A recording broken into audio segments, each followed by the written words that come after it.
agora seguimos na instância 37, onde Vasco da Gama narra o rei de Melinde, a conversa e o diálogo que tiveram entre Vasco da Gama, os navegadores portugueses, e o gigante Adamastor, que agora se apresenta nesse momento da narrativa.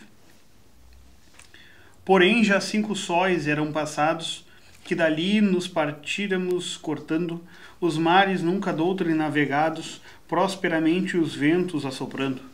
Quando uma noite, estando descuidados, na cortadora proa vigiando, uma nuvem que os ares escurece, sobre as nossas cabeças aparece. Bom, então aqui ele vai vendo que, passados 5 dias, 5 sóis, desde a partida na ilha de Santa Helena, estão guiados por ventos favoráveis os navegadores portugueses, e aparece à frente desses marinheiros que espiam na proa uma sombra que escurece os ares à frente dos navegadores. Na instância 38 temos: tão temerosa vinha e carregada, que pôs nos corações um grande medo. Bramindo o negro mar de longe brada, como se desse em vão nalgum rochedo. Ó potestade, disse, sublimada, que ameaço divino ou que segredo este clima e este mar nos apresenta, que mor cousa parece, que tormenta. Bom, aqui então, essa nuvem aparecia carregada e deixou todos os navegadores com um grande medo, e o mar fazia um som de brados enormes. Vasco da Gama então pergunta a essa sombra que divindade grandiosa ela seria, e que apresenta o mar e o clima espantoso aos seus marinheiros. Na instância 39, ele continua dizendo: não acabava quando uma figura se nos mostra no ar robusta e válida, de disforme e grandíssima estatura, o rosto carregado e a barba esquálida, os olhos encovados e a postura, medonha e maia a cor terrena e pálida, cheios de terra e crespos os cabelos, a boca negra, os dentes amarelos.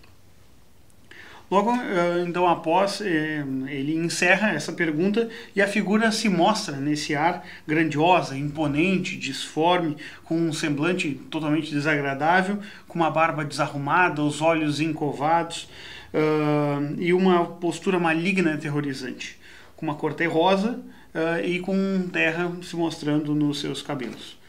Então aqui temos essa descrição desse gigante Adamastor. É importante dizer que aqui se inicia então essa aparição de um dos personagens mais famosos e icônicos, que é realmente bastante memorável aqui na narração de todos os Lusíadas, essa aparição do gigante Adamastor. Ele vai se estender então essa narrativa do gigante, ela é um pouco até extensa em comparação com os outros temas que são abordados na obra, porque ela vai se estender até a instância 60 mais ou menos. Então nós temos aí mais de 20 instâncias onde a gente vê o diálogo de Adamastor.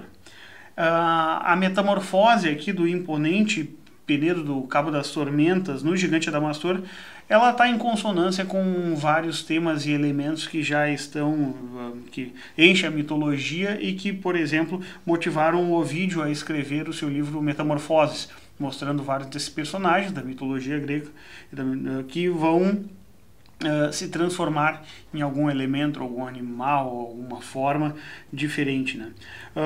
Isso influenciou toda essa presença desse tema da metamorfose, inspirou em grande parte os compositores e poetas da Renascença Europeia, dentre eles o próprio Camões. Na instância 40, então, segue-se: tão grande era de membros que bem posso certificar-te que este era o segundo de Rhodes estranhíssimo colosso, que um dos 7 milagres foi do mundo. Com um tom de voz nos fala horrendo e grosso, que pareceu sair do mar profundo, arrepiam-se as carnes e o cabelo, e a mim a todos só de ouvi-lo e vê-lo. Então, nessa instância aqui, Vasco, ao descrever os membros enormes do gigante, os compara ao grandioso colosso de Rhodes, essa enorme estátua que foi erigida na ilha de Rhodes, na Grécia, onde hoje está o Forte de São Nicolau. É uma das mais conhecidas 7 maravilhas do mundo, que havia sido uma lista de construções maravilhosas e havia sido elencadas na antiguidade por Antípatro de Sidon. Com uma voz aterrorizante, então, que faz arrepiar os cabelos de quem ouve, fala o gigante a partir dessa próxima instância, na instância 41. E disse, ó gente ousada, mais que quantas no mundo cometeram grandes coisas. Tu que por guerras cruas tais e tantas, e por trabalhos vãos nunca repousas, pois os vedados términos quebrantas, e navegar meus longos mares ousas, que eu tanto tempo há já que guardo e tenho, nunca arados de estranho ou próprio lenho. Então o gigante critica os portugueses aqui pela ousadia de cometer guerras e navegar pelos mares de Adamastor, que já há muito tempo guardava aquela região isolada do globo terrestre. Na instância 42 continua a falar de Adamastor. Pois vens ver os segredos escondidos da natureza e do úmido elemento, a nenhum grande humano concedidos de nobre ou de mortal merecimento. Ouve os danos de mim que apercebidos estão a teu sobejo atrevimento por todo o largo mar e pela terra que dás de sojulgar com dura guerra. Então aqui, nessa instância 42, a gente vê que os portugueses eles ousam descobrir esses mares, o úmido elemento citado pelo Adamastor, e esses segredos que são descobertos não haviam sido descobertos até nas grandes navegações da antiguidade. Essa ousadia toda, então, agora aparece para o gigante que ele profetiza, né, aos portugueses os reveses e tragédias que esperam os lusitanos nas navegações futuras e nas guerras que eles empreenderão e espalharão a fama de Portugal pelos demais continentes. Na instância 43, continuamos com as profecias de Adamastor. Sabe que quantas naus esta viagem que tu fazes fizerem de atrevidas, inimiga terão esta paragem com ventos e tormentas desmedidas. E da primeira armada que passagem fizer por essas ondas insofridas, eu farei de improviso tal castigo que seja maior o dano que o perigo. Então aqui, nessa instância, Adamastor inicia, né, avisando que as naus que fizerem essa viagem terão nessa localidade, hoje conhecido pela cidade do Cabo, na África do Sul, um local de ventos e tormentas incessantes, inóspito a esses aventureiros portugueses. Como exemplo, o gigante Adamastor cita a primeira armada portuguesa que, ao passar por lá, terá danos e perigos ao cruzar o cabo. Essa primeira armada é a armada de Pedro Álvares Cabral, que vai ter sua frota de 13 navios reduzida, 4 naufragam então na região, e conta-se que pela experiência dos portugueses ao navegarem pelo local, as embarcações portuguesas comandadas por Pedro Álvares Cabral elas tardaram a contornar o cabo enquanto passavam por um momento de calmaria. Com a mudança brusca do tempo, as embarcações tiveram muita dificuldade de manobrar com o mar violento, e dentro dessas 4 embarcações, então, dessas embarcações 4 vieram a naufragar. Uma delas, a caravela que era guiada por Bartolomeu Dias, que foi o primeiro navegador a contornar o Cabo da Boa Esperança, que ironicamente foi nomeado assim como o Cabo da Boa Esperança, justamente pelo Bartolomeu Dias ao retornar a Portugal. Então Bartolomeu acaba morrendo nesse naufrágio, que vai ser agora contado e com mais detalhes pelo próprio Adamastor na instância 44. Então esse augúrio que ele vai fazer ao futuro. Aqui espero tomar, se não me engano, de quem me descobriu suma vingança, e não se acabará só nisto dano da vossa pertinácia e confiança. Antes em vossas naus vereis cada ano, se é verdade o que o meu juízo alcança, naufrágios, perdições de toda sorte, que o menor mal de todos seja a morte. Então, aqui, na instância 44, Adamastor promete vingar-se de Bartolomeu Dias, seu descobridor, e promete não apenas acabar aí a sua revanche. Se o conhecimento do gigante não falha, ele diz, afirma que a cada ano naufrágios e perdições ocorrerão nessa região extrema e que os perigos passados pelos portugueses serão tantos e tamanhos que dos males a morte é o menor deles que eles vão encontrar. Na instância 45, então, Adamastor vai falar sobre Dom Francisco de Almeida.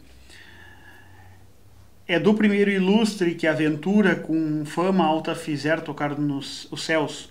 Serei eterna e nova sepultura por juízos incógnitos de Deus. Aqui porá da turca armada dura os soberbos e prósperos troféus, comigo de seus danos o ameaça, a destruída aquilo-a com bombaça. Bom, então aquele que com a fama ilustre fizer tocar os céus, ele diz, terá nessa região a sepultura. Nessa segunda profecia, então, Adamastor ele vai afirmar que o português que conquistou a maior honra, que é a de tornar-se vice-rei das Índias, Dom Francisco de Almeida, morrerá na região como realmente ocorreu em 1510. Quando foi substituído, então, por o português Alfonso de Albuquerque, e ao retornar a Portugal, ele aportou na baía existente junto ao Cabo, e num ataque de nativos da região, o ilustre Dom Francisco de Almeida foi morto por esses selvagens.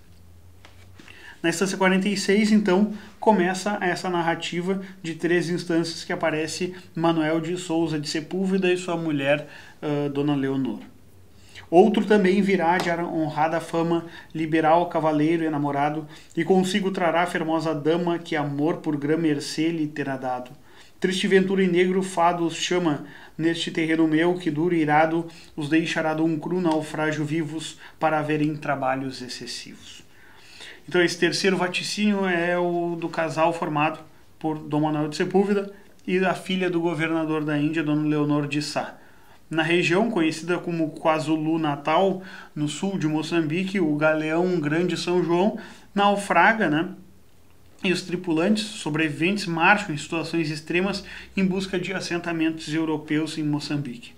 Aos poucos, os sobreviventes vão sendo dizimados pelos nativos, pelos animais selvagens, pela fome, pela sede, pela doença, pelas intempéries do tempo.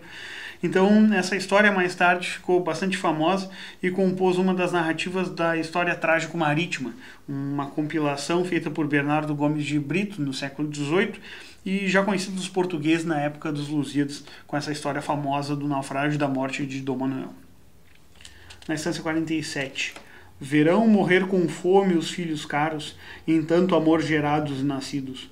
Verão os cafres ásperos e avaros tirar a linda dama seus vestidos. Os cristalinos membros hiperclaros, a calma ao frio e ao ar verão despidos, depois de ter pisado longamente com os delicados pés a areia ardente.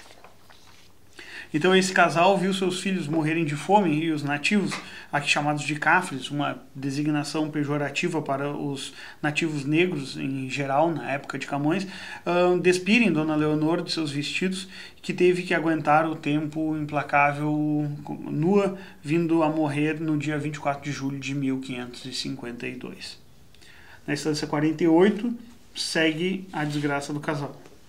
E verão mais os olhos que escaparem de tanto mal, de tanta desventura, os 2 amantes míseros ficarem na férvida implacável espessura.